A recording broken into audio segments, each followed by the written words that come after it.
Hello, everybody. Welcome to Witches Movie Coven. We are so excited for this fabulous 80s flick tonight. We are going to be talking about Teen Witch, but first, let me introduce myself. Patty is off. Jason is off. They are flying around doing witchy things, so we will miss them. We send them love from the ether. They may pop in. They are witches. They may come in if they can. If not, then we will see them another time. I am one of your hosts. I am Richard Lale. Richard Lale is one name, not two. If I were just Richard, I would be a. That's right. If I am known as the Gentleman Psychic. And before we go too much further, I actually wanted to say, if you are curious, if you want to go to Scotland with me, now is the chance. There'll be a little QR code here. It is really important. I need a couple more people to sign up before too long. Otherwise, we will have to cancel the trip, and I don't want to do that. Anyway, that was me, Richard Lale, and now we have the lovely Heather Green. Hi, everyone. I am Heather Green. I am the author of Lights, Camera, Witchcraft. It is a critical history of witches in American television and film. And it is witchy season, so this is the guide you need with you. As you see on my posts, if you follow me, I'm saying don't be caught dead without it during the witchy spooky season. Anyway, I'm also a journalist and I cover all things occult and witchcraft in the media. And I am also an editor at Llewellyn, and I get to work with many great occult and witchy authors on a daily basis and learn lots of wonderful things. Being an editor of books is almost like being in college all the time, learning lots of good stuff. So I love it. And that's who I am. And I'm here with my coven tonight. I love it. Lovely. Thank you so much, Heather. And now we go to the incomparable, the fabulous Ms. Courtney Buckley. That's me, Courtney Buckley. I'm Ghostbait on Scared and Alone, and I've decided I'm going to give myself another title. I am the resident Witches Movie Coven hater, because I feel like it's been a long time since I've actually liked a movie, so I'm ready to go. You are not. You are so not. As this very special guest, we have the lovely Tabitha. Welcome, Tabitha. Hi, happy Wednesday, witches. I am Tabitha Meadows, a medium and psychic. I am coming to you straight out of the 80s and the comments section. Thank you for having me again tonight. You are so welcome. And, you know, last week was quite a strange thing because we had a hurricane here in New Orleans, and things were kind of crazy. And then I watched this film, and then now last week feels like 10 years ago. And I guess we should talk a little bit about tonight's movie. We watched the 1980, I don't know what year, 87? 89. 89. We watched the 1989 Teen Witch. Witch? The Teen Witch. That's Witch. Yes, so I guess we should talk about a little bit about, if you haven't seen the film, I should give you an unbiased synopsis. So my unbiased synopsis is this. After the cancellation of the Bewitched television show, Darren Stevens divorced his lovely wife, Samantha, and then joined the Witless Protection Program. In this, he changed his name and, of course, the name of his daughter witch, Tabitha. She was changed. The only one that I remember is her name is Louise, because Louise was, of course, the wife of his boss. And he thought, why not? I'm going to just name my daughter Louise. No one will ever know. No one will ever know we're connected. Also named her Louise because Lousy was already taken. Fast forward beyond the end of Bewitched. It's a story about a young girl. Army of Darkness is next week. Sorry, I was reading, and I was distracted. And Richard Lale reads everything that he reads. All right, Ron Burgundy. So, anyway, it's a story about a young woman who is just 15, and you have to keep that in mind because she hasn't turned 16 yet. That's when all of her powers happen, allegedly.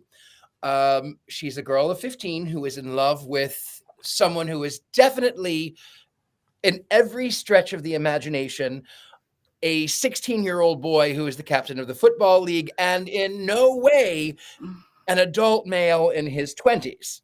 In no way at all. He's definitely 16. Anyway, she's the typical 80s geek. She's the typical 80s nerd. She doesn't wear glasses because she's not quite that geeky. She's a theater geek, and theater geeks don't always wear glasses. I know that for a fact. So she has this fantasy over the captain of the football team, the captain, and he is, of course, dating the cheerleader who becomes her nemesis, I guess, kind of. Anyway, she is run off the road on her bicycle, and she has a flat tire, and to get out of the rain, she goes into an occult shop, a psychic. And the psychic, of course, tells her, "You are a witch." And she believes her, of course, because she's a witch. And her powers are about to come at the age of 16. And then she goes back to school, and the one teacher that she absolutely loves, the one teacher that is so good to her, the theater teacher, finds this amulet. And she says, "Well, I think you ought to have it." And then when the psychic medium finds out that she has the amulet, she goes to the book. She finds out that, of course, both the psychic who runs, a $5 palm reading storefront out in the middle of nowhere, of course, is going to be either reincarnated or the actual witch from the Salem trials in the 1600s. Of course, it's all legitimately history, right? Anyway, so they find that they're witches. Put this on me. They find out that they're witches. And then all of the magic starts happening, like really bad 1980s raps in the middle of the street. Top this, top that, top this, top that, top this, top that. See my 80s dance? With her new witch powers that she has discovered, she gets everything she wants, and her life was so miserable. Boo-hoo, I'm a theater kid. Even though I am kind of popular, the popular girls kind of want me to meet their dates and meet their cousins and meet their friends, and nobody actually makes fun of me. My life is so hard because I don't have 80s hair and 80s fashion. I'm a little bit more conservative. And when everyone is wearing tulle, I'm wearing jean and I'm wearing denim. So boo-hoo, sad, sad. And then she finds her witch powers, and it happens that she does go to the dance, but she goes to the dance with the cheerleader's cousin, who is a pervert, by the way. And not only is he a pervert, by the way, he has the most obnoxious, entitled, disgusting POS I have ever seen on film, and that's saying something. Anyway, the cheerleader says, "Here, give them your keys to your car," to the captain of the football league, whom, of course, has now had a spell on her. She said, "I wish he would look at me." He looks at her. I wish he would walk over." And he's dancing with his girl, and everyone in the background is going like this, and the music is like this. So whatever. Anyway, he comes over, he leaves the girlfriend alone on the dance floor, and she, of course, doesn't mind at all. Accepting the fact, she says, "Okay, now the football guy, my cousin, is going to drive her home. Give him the keys. So they get in the car, and the first thing she sort of really discovers is, "I wish you would disappear and leave me alone." And he disappears and leaves her alone in the car. And then she gets home, and she casts a spell on the brother, and then she effectively ends the career of an awful teacher by making him undress in front of minors. And then he's caught, and then he gets with a voodoo doll ends up by going through a car wash because that's funny. Ha ha ha! It's the 80s. Another dance break, another song break. I want to be popular. Song break, dance break, jacket, dance break, fame. I don't want this life. I want everyone to love me because they love me. You can't take it back. Oh yeah, you can. I don't want this anymore. I want everything to go back. The guy still loves her at another dance. The end, roll credits, 80s music, upbeat 80s music. That's what I have in my unbiased film breakdown. That was the most unbiased thing I think I've ever heard. Yeah, I think very so. clear. Very was- clear. I mean, Yeah. it was, maybe I should have been a little bit puff pass, but I was not, because I was only drinking tea. And Wow. you know, with that, I'm going to pass it right over to the lovely Heather Green. Heather Green, maybe you can tell us a little bit more about its history in the witch culture. Right. So I'm going to give you the 5 things that you need to know about Teen Witch, because you know there are 5 things that you need to know about this movie that are fun. Number 1, it's horrible. Number 2, it's horrible. No, I'm sorry. You don't know how I'm going to vote yet. No. No. Honey, I froze. No. Oh, did we lose Tabitha? There's a cat where Tabitha used to be. Oh, there's a frog now. Oh boy. Uh-oh. Someone hexed her, and it wasn't me. And now she's a frog. A flashing frog. I still see the screenshot behind her of the show. Yes. Yep. Well, I guess Tabitha will come back at some point. So I'll keep doing my 5 things, and then we'll see when she appears. So the first thing, context. You know, I always love to do that. Then the concepts of this film and what they were trying to do, as well as some fiascos, because those are always fun. Then a couple cast members that we need to chat about. Then the makeover movie. Excuse me. We'll talk about that theme, and then witchcraft specifically. So first, context. This is the 80s, as everyone knows. As you can see, I've tried to establish that with my dress tonight. It is a time this is the Satanic Panic, the 80s. This is the very beginning of when Hollywood started to embrace witchcraft films. We weren't full on Satanic Panic in Hollywood yet in terms of the expressions within films. Those are beginning to happen 88, 89, and it builds into the early 90s. But the very first signs were in 87. This is obviously 89. So this is definitely one. So you're seeing the representation of witchcraft within the context of the Satanic Panic here. This is obviously not a horror film, so we don't have Satan involved, but we don't have a really positive look on what witchcraft is. And we'll get to that in a second. So that's what this is.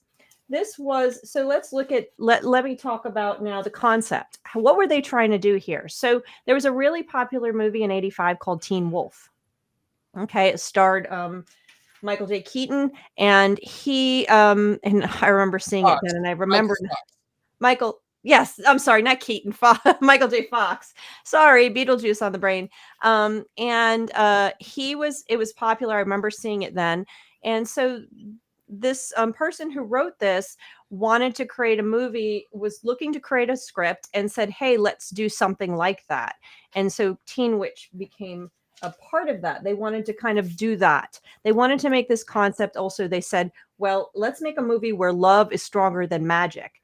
And let's put that comment that the actual writer set aside, and we can discuss that later because we may have issues with that. But that was the concept. They were trying to make a Porky style movie.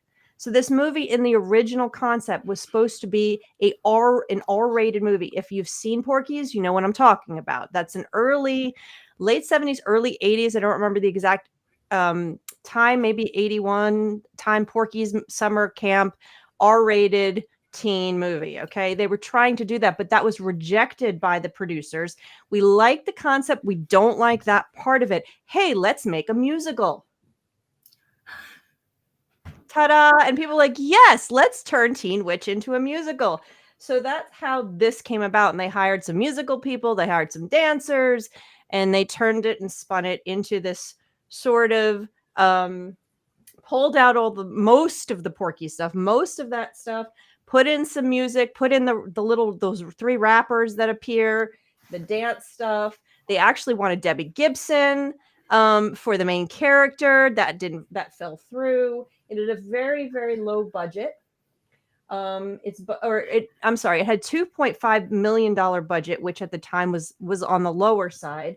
And although it's sort of a go-to film for Halloween, and a lot of witchy people like to watch it because it's campy and nostalgia, reminds you of the 80s, it still has only made like $28,000. I mean, it's like was a bomb. Okay, did not do well in the long run. I can imagine why. And there were a lot of fun fiascos that they talk about, and I can mention those later, but like they couldn't afford to pay all the extras during the dance scene. So if you're watching the dance scene, you see the number of people behind them changing because the extras started leaving because they wouldn't pay overtime.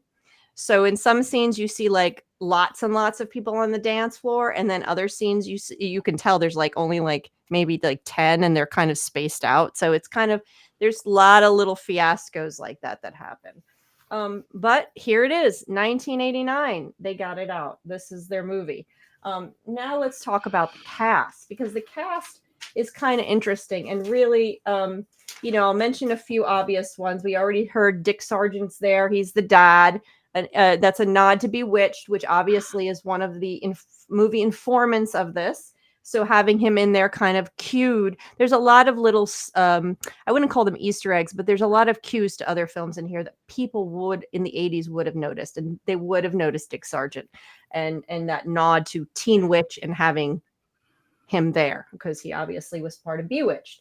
You also have Rita Wilson, not a major character, not a major player, but people might know her because she is Tom Hanks' wife. She was all over in the 80s in a lot of Tom Hanks films. Still, even to this day, she was in Asteroid City. If you haven't seen Asteroid City, it's a fun movie to watch. It's a more recent one. You also, Robyn Lively, the main character. She was in Karate Kid, all of them. She was in a movie called Wildcats in the 80s. She was in a bunch of the movies in the 80s. She wasn't recognizable. She was only 15 when she made this movie, unlike a lot of teenagers in a lot of movies, as was said already by the Richard Lales thing, whatever that was, that a lot of the actors are, in fact, in their late teens and 20s. Most of them were. She was actually 15 when she did this film. So she was actually the age of the character, which is interesting. But she was in Ouija in 2014 and Someone Like You just recently that just came out. So she's still around, Robyn Lively, who plays Louise. But really the outstanding character here, the actress that we really need to talk about is Zelda Rubinstein. And I love her. And I don't usually make opinions during this segment, but I love her and I love watching her. She is, of course, best known for her role in Poltergeist as Tangina, the psychic, the medium, all that stuff. That is what she's best known for. She's done other things. She was in Little Witches, which we've done here. She was in 16 Candles. She was in Picket Fences.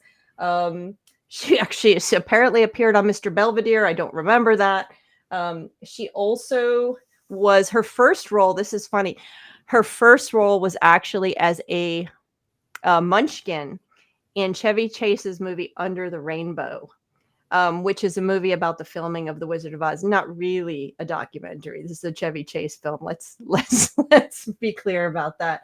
But she was in all of these things. She passed away in 2010 after a heart attack. And she is obviously a psychic here. And again, just like having Dick Sargent in the movie, people in the 80s would have instantly, and even today, connected her to the supernatural, to the metaphysical, to something witchy or otherworldly easily. So that connection was the first, that was an easy nod right there. So that's the cast. Now let's talk about movie makeover films, because this is very much a movie makeover teen film where there's a dumpy girl who needs to do something to become beautiful, and becoming beautiful makes her popular and her life better. We have that in Greece. We have that, and this is the standard Pygmalion scenario. You have it. You of course.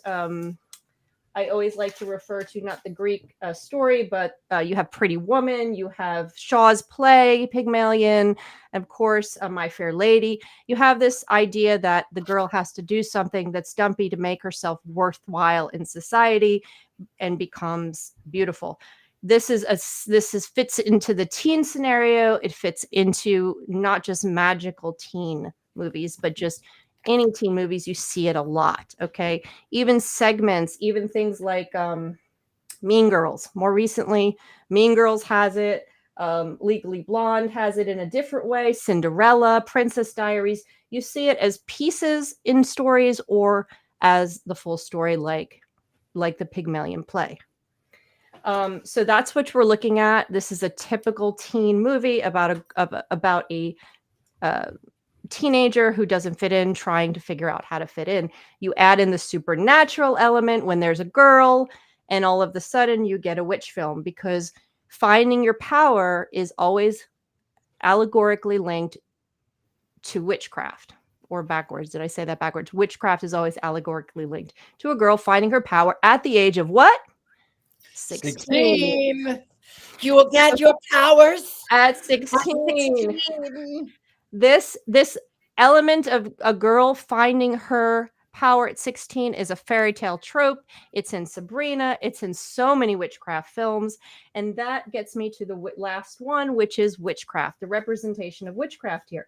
This film has so many Easter eggs and so many things pulled in to give nods to witchcraft, right? So first we have the Salem connection. Courtney, hold your ears.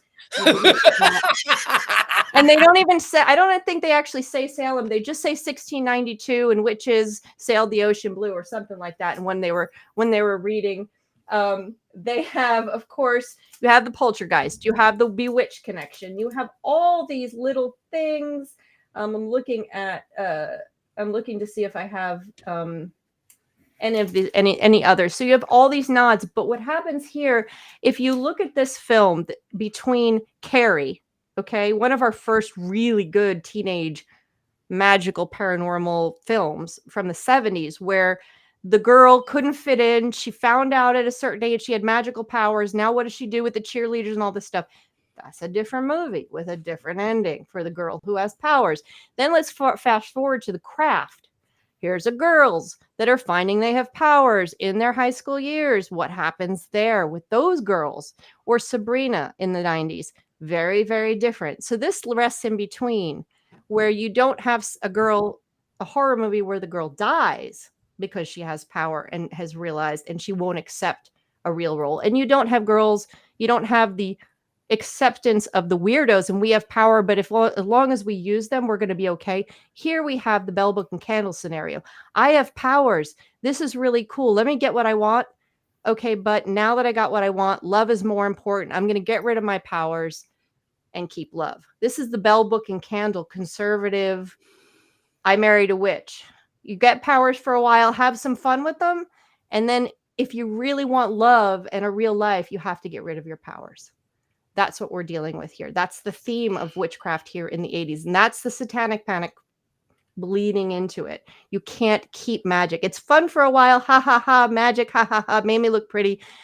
A la Witches of Eastwick. It made my hair really, really big. And now we're going to get rid of it, because in order to have love, true love, and people really like you, you can't be magical. True love. True love. So that's the theme of this, in this particular thing surrounding witchcraft for the girl. So there's a definite link to the story of telling us what we can do, what a teen girl can do as she gets her power. So and I discuss this in my book a lot. But I think the only thing I want to add here is that you'll notice that this movie is spiced with all kinds of references. And it's got, as I said, it's got the Carrie, the ending with the with the witchcraft and the prom type thing. You got the Carrie. You have a little Wonder Woman when she's spinning around. These are things people would have noticed at the time. I certainly would have. you got Bell Book and Candle, as I said, you've got Sabrina, you've got Salem, you've got Pygmalion. You give us so much stuff just being thrown into this story. And then, of course, you have a main character, the guy that is a wannabe Tom Cruise, who was really big, popular at the time. So you've got all kinds of things being thrown in this to the 80s audience, and they all would have picked up on it. And obviously not enough to make this movie any cash in the end. That's I my can't story. imagine why no one wanted to watch this film. I have no clue. But I will say, before we go too much on the film, I want to say about, you mentioned, Heather, about the need, the desire to sort of fit in and change your world, especially as an adolescent or a teenager in the 80s, especially. Mhm. I remember in about 1980, 88, 89, I lived in the country. I lived a mile from town in the woods, and I wanted to be the 80s everything. I wanted pinks and blues, and I did my hair with a thing, and I wanted, I remember when I got my new clothes for the start of the school year, because that was what you do. You get a bunch of new clothes before school. And I had decided that I was going to carry a skateboard so that I could be cool. I lived in the country. I didn't even know how to ride a skateboard. I still don't know how to ride a skateboard. Also, as an adult, I really hate skateboards. In the city, clackety clack, clackety clack, clackety clack. It's enough to drive me crazy. Okay, now let's get actually back into the movie. Who wants to talk a little bit about this movie? Miss Courtney Buckley. Me, I did. Get Courtney loved it. buckle Courtney, up. every second of it. In fact, that's why she's wearing these cool 80s glasses. Uh-huh. So let me set the stage for you. I was in my living room. I put it on the big screen. I got rid of all distractions, and when I looked it up online, I was biased immediately because I saw when the movie was made. I knew it was going to be a rough time for me. I put it on. I thought, you know what? Let me give it a chance. And then the opening credit scene was for no reason at all, like some weird, like pretend music video. I don't know what. And I was like, cool. I knew it. I knew this was going to be it. And then it kept going. And then for some reason it was a musical. Not really. But Stop why that. were they Stop this. Stop right? that. And then like, I like boys. I like boys. Like, please stop singing about it. And I don't understand why that was So happening. bad. So bad. It was like I just, but here's the thing. The kicker of all of this is that I thought that Louise in this type of movie, in this era of movies, I thought Louise was finally a main character that I actually liked. So surprise, I liked this movie.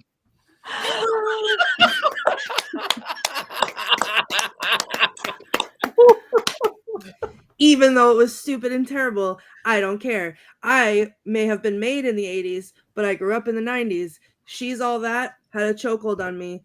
I love a teen glow-up movie. I love it. Can't get enough of it. And if you throw in witchcraft, and you know what? She was not even, like, she wasn't, every other movie that we watched, they're all like snotty and ridiculous and like whiny and whatever else.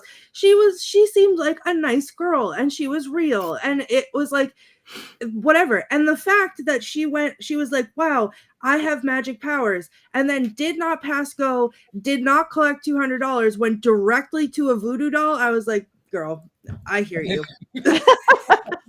So, you know a what? little wind and then straight to a voodoo doll. She was like, wow, am I a witch? Let me try this. Wind. Wow. Let me make it rain a little bit. Cool.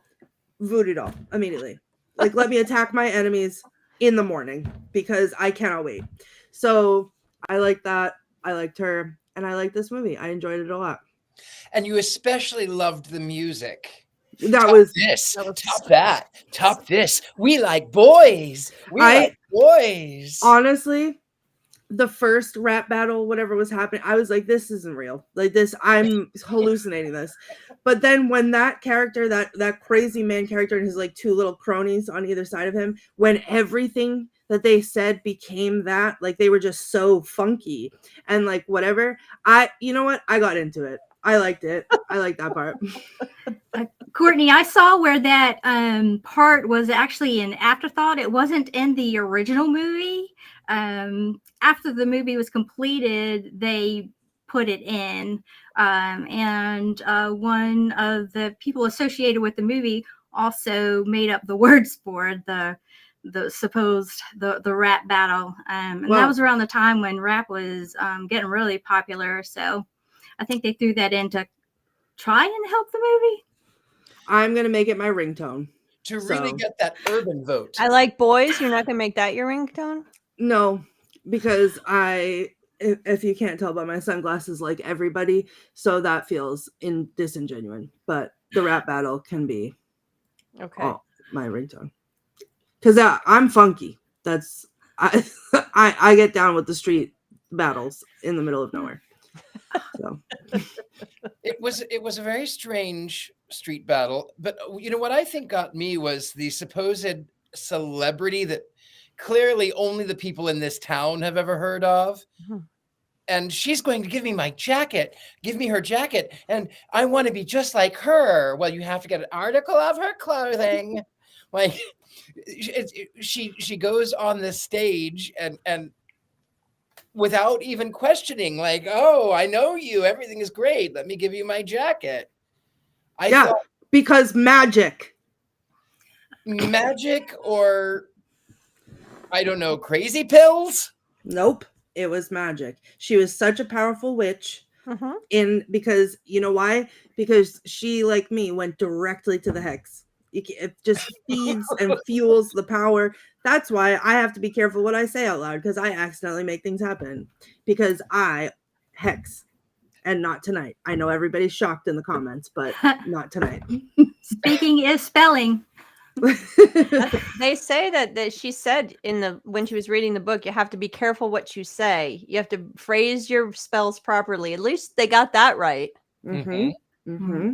You know what? Someone commented, and I do want to say that this.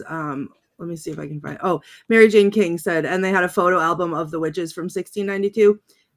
I just had to like disassociate during that because I saw the 1692. And I was like, no, I'm not gonna.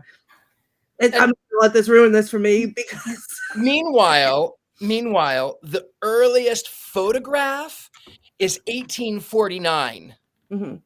Around in there. So 1692 to 1490. I mean, 1692 to 1849 is a long time, but they had pictures. Yep, magic.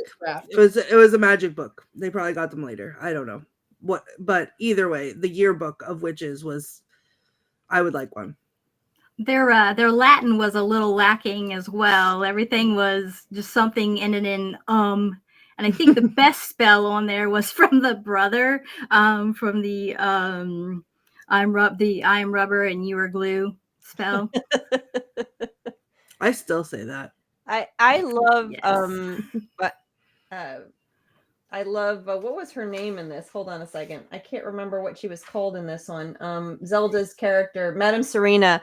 I there's something about whatever the rest of the movie is. I loved watching her in this. I think it's hysterical when she's making that frog, and you know exactly why she's making that frog, and that just made me laugh. But my favorite moment in almost not in every movie, but in this movie, and just I remember clearly from this movie, I always remember, is the very last scene where they're together. She is very upset. She runs into Madame Serena's house and she needs to talk to her. And Madame Serena's talking to her. She goes and she sits down. She's talking to her. And she says, well, come here. And she says, sit on my lap. And Louise goes to sit down. And there's this moment is very real. I think it wasn't supposed to happen like that. It actually was real. This was a real moment. Louise sits down. They realize this is just not proportionally working here. And they both look and laugh. And then they switch places. That is one, you don't get those kind of very, very real, genuine moments in movies. And you can see the realness in it. And I love that moment. I just love it.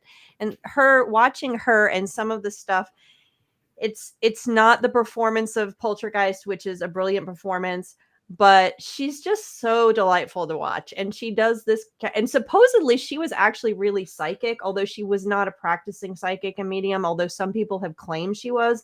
I can't find I went digging to find real information, but they do say she was actually had some psychic ability. You know, I don't know how much of that is true or not, but people claim that. I don't know. But she does such a lovely job with this character. I think of all of theirs. And I think Louise's Robyn Lively does a nice job. I think there's some little acting gems in here inside the rest of the mess that this movie is.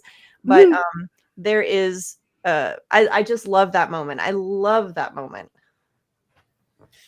I agree. And you know, I did not enjoy this film, but I did enjoy the cast. And there were moments that I could absolutely appreciate, all of it. And Louise was kind and she was good. I did like the when she was wishing her friend well on stage and she said, break a leg. I don't remember the name of the girl, but break a leg. And then she falls and breaks her leg. And then instantly everyone turns to her like, you did this. Are you kidding? How many times as a theater kid, did we say, break a leg, break a leg, break a leg? And sometimes people actually did. Come on. You know, it was like, how many other people must have in that course wished her to break a leg too? Mm-hmm. So instantly, oh, it's you. You're the baddie. Come on. Come on. She did it too, because she was like, oh, I didn't mean to. Mm-hmm. Yeah, this movie had a lot of plot holes and a lot of random that watch those glasses. I'm not saying it's horrible. Oh, I was just adjusting. It has a lot of plot holes. It has a lot of things that I think there are places it could have gotten better. I think it could have gotten. I'm not saying it's bad. You have not seen my wand yet. I have not given away. But for me personally, I enjoy watching this movie not only because of Zelda and some of the performances, but because I was her age at that time and watching it now, and I don't remember seeing it back then. But watching this movie now, I have so much fun because they got everything right because for the 80s, because it was filmed in the 80s. But there's only one thing. There's one problem I have. Nobody danced like that in the 80s. In those two dances, nobody danced like that. They did not do the 80s slow dance, the zombie 80s slow dance. They did not do proper dancing. They did dirty dancing, and that movie had just come out and was popular at the time. So maybe that's why they added that in. But there's a few quips I have, but the clothing, I'm like, I think I had that skirt. And oh my God, my friend, literally, yes. Oh my God, those pumps. I had those pumps. I loved watching it. I think the movie could have been better if they had the money and they had licensed real music, really pull in Madonna, Prince, some of the really pop music at the time. If they had just kind of changed a few things up and kind of cleaned it up and tightened it, I think it could have been even better and much stronger movie. But it's fun to watch now. I literally was listening to 80s music after I was done and dancing around the kitchen while I was making dinner. I can't help myself. There's a point that the house that she walked into at the start of the movie was used by Michael Jackson and his 1983 music video Thriller. Oh, wow! I didn't know that. I didn't know that either. Tyler, what did you think? I want to know. Do I need glasses or not? I'm judging everyone harshly right now. Yes. I loved it for all of the 1980s reasons. But the movie was the music was a little lackluster. A lot of it was made up. I'm big on music and soundtracks, and this definitely, left much to be desired. And from a witch's standpoint, the spells not really being as good as maybe they could have. But then again, it's pretty much fantasy, and they're just making things up as they go along anyway. So the thing I didn't appreciate too much about it was the fact that that the man that the football player that she was going after already had a girlfriend, and she was actually trying to take her boyfriend. So and that's to a be little fair, I didn't mean to interrupt, but to be fair, I mean, to your point, the cheerleader wasn't even the nasty stereotypical cheerleader. There was a point where she was like, she's fine, get in the car. But she would still talk to her in the halls. Hey, my cousin is in town. Why don't you come to the date with it? Why don't you come to the dance with him as a date? If you're not going, like, she's not the stereotypical meanie. So you kind of feel badly that there's no reason to hate her. Yeah, I think they may have been off a little bit on the representations of the actual people who were living at the time, because like even with the nerdy guy who takes her out, I have never known not one nerdy guy who would have even acted like that. Most of them are really quiet. He was embarrassed by the fact that she had a glow up. She was more glamorous and totally in style of the 80s. He was embarrassed by her. Yeah, it was weird. He was embarrassing, so yeah, that's probably why. But and they definitely didn't go full Regina George with her, and they should have if they wanted that to happen to evoke that. But they also, the other weird thing about Brad, and you're not really excited at the end for her to be with him because he only started going out with her. She never finished the love spell. That spell never happened. She stopped halfway. And so the only reason that he started going out with her is because she became the most popular. And he dated the other girl because she was the most popular. So now she's like, well, I just want love, takes off her. She gives up her magic. And they have this discussion about authenticity and how she wants to be, he loves her authenticity, and she wants to be loved for who she is. And meanwhile, the only reason he liked her in the first place and whoever he dates is because he dates only the girl who's the most popular. And she, of course, she, just like the Witches of Eastwick, after she gives up her magic, she stays big hair and fabulous. And of course he stays with her. And I'm like, and I question that choice. She's so kind and so good and so real and fabulous. And no, she is. She's so good. She's good and kind and fabulous. And she's 16. Mm-hmm. In 2 years, she's going to go away to college. In 2 years, he's going to be drafted to some football team, some pre-college thing.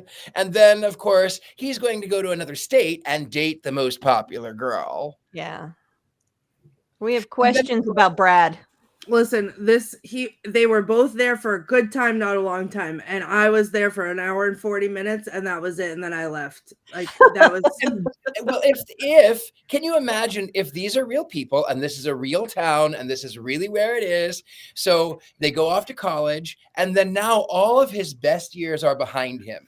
He ends up by being the manager of a Piggly Wiggly. Obviously. And she has given up her powers so that she can be the bank manager. Well, I mean, did she give up? She gave up her powers, obviously, but like, it was the amulet was her power. She just put it back on.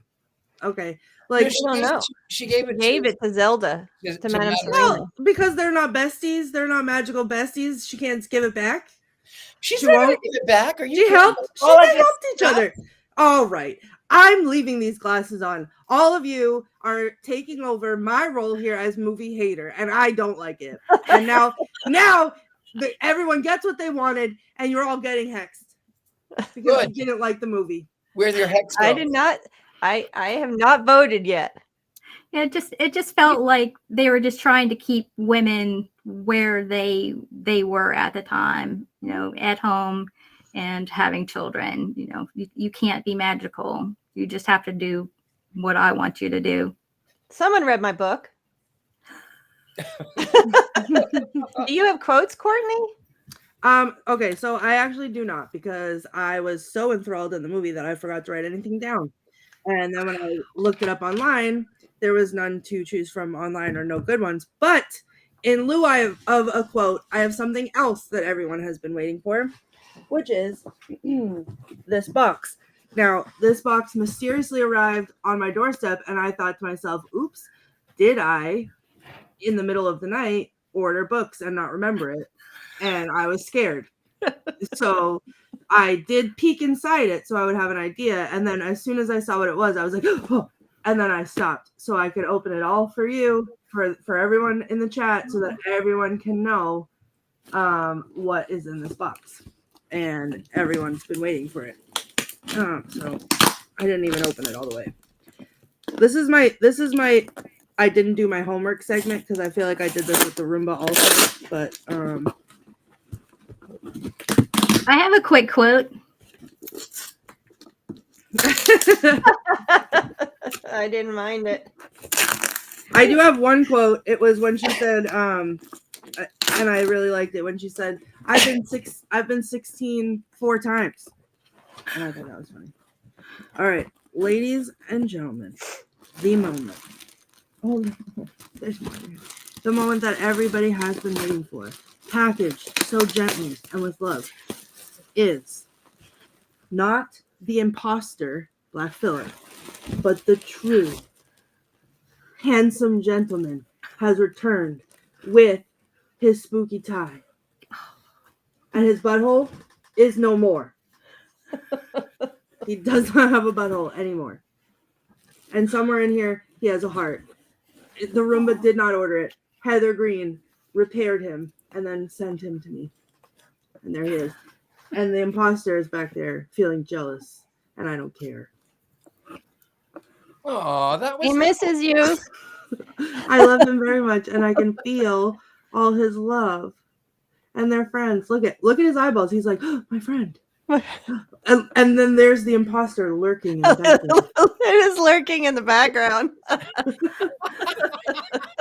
It is. Look at him looking back there. That's He's so, like, wait a second. I meant nothing to any of you. Obviously not. That's so funny. He's back there with the two little goat heads hanging out of the farmhouse or whatever. Oh, there's 4 little goat heads. So this is the goat house that Robyn Christine sent me for my birthday, and it says the goat house on it. And it has a brown goat and a Black Phillip and a white goat and a gray and black goat, and then it opens up and it's a goat house. And there's all their butts. They're all hanging by their necks. That's very cute. Bunch of goat butts. So all the goat butts are in there. Nice. And Black Phillip is back where he belongs. Yay! So thank you, Heather. You are welcome. Speaking of Heather, I saw a beautiful photograph of Miss Heather from 1989.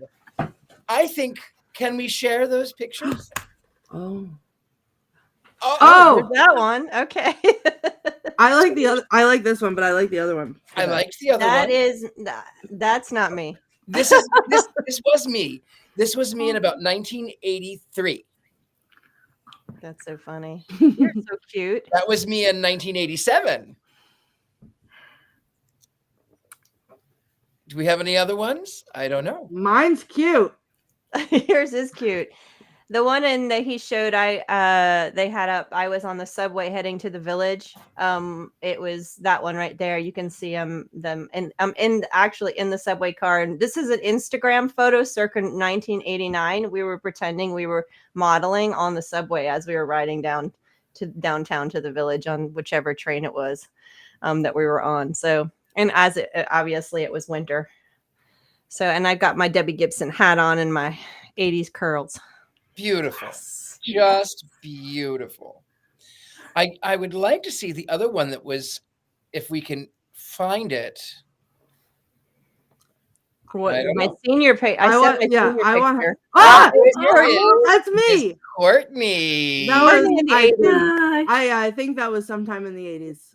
I don't know when, but So I was cute. so cute.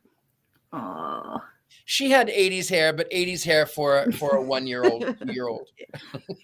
Exactly. And a bangle, even a bangle. So I did. cute. I had that bangle for so long, and then it was like a ring when I grew up. That's It was so awesome. small. It was like literally this big. Not that you can see me, but Adorable. There we go. yay! There it is. Miss Heather had Louise's hair. I did, and I had those bangs and everything. I had exactly her hair. When you send that to the group chat, I actually screamed out loud because I was so excited because I was currently watching the movie.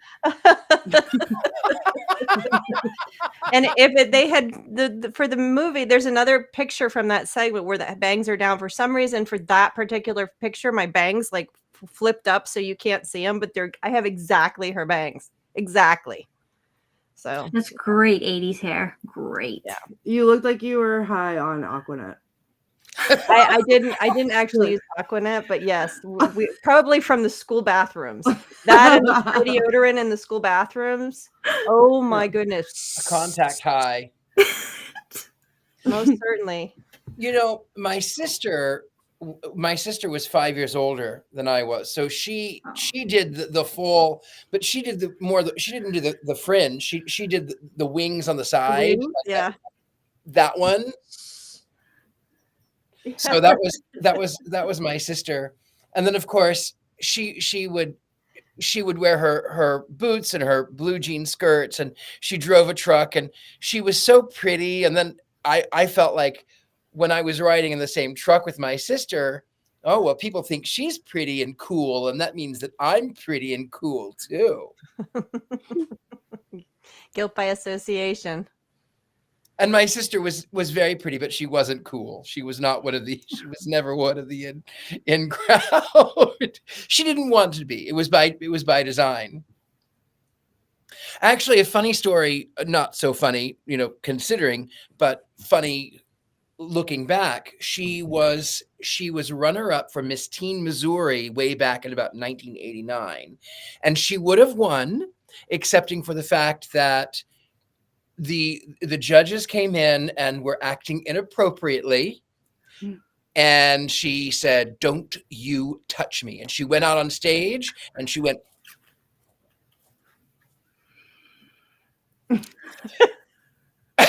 she was over it.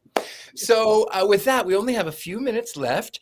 Does anyone have that? What do we have here? Want to Feel Old? Bewitched premiered 60 years ago today. September 17th, 1964, and little Tabitha Me is 60 years old today. Yeah, we're going to be talking about the Bewitched the movie, so we can talk more about that in a few weeks when we do Bewitched the movie. Exactly where my name came from. It's a great name. It is a good name. We have about 7 minutes. Is there anything else? Oh, I guess we should vote. We should vote. All right. One's up or one's down. I have my pen today because the pen is mightier, and I have my pen. I'm ready to vote.